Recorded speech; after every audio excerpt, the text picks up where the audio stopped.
Assalamu alaikum wa rahmatullahi ta'ala wa barakatuhu. Yau za mu yi magana ne akan menene organic compound.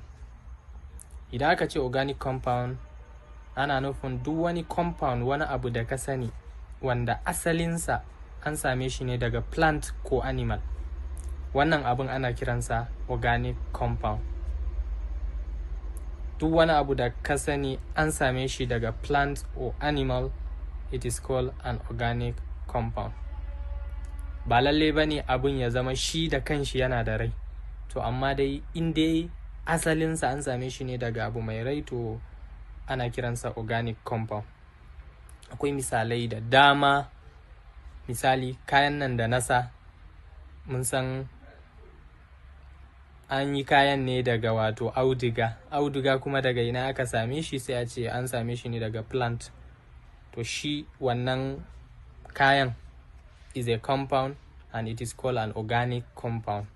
Haka ma takalmanmu, haka ma jakunkunanmu, duka dai za ka ga an same su ne daga ko fatan dabbobi ko daga plants din directly. To dukansu dai ana kiransu organic compounds. In muka ɗauki katako misali, an san katako an same shi ne daga timber kuma daga itace, to shi ma organic compound ne.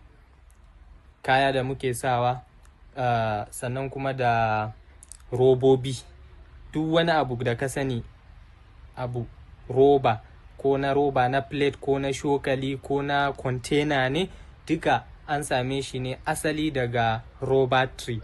To robobi da ka sani gaba daya dukansu compounds din da organic compounds. Haka ma plastics, duka za ka ga an same su ne daga crude oil. So duk abu da ka sani an same shi daga abu, wato plants ko animal, ana kiransa organic compound.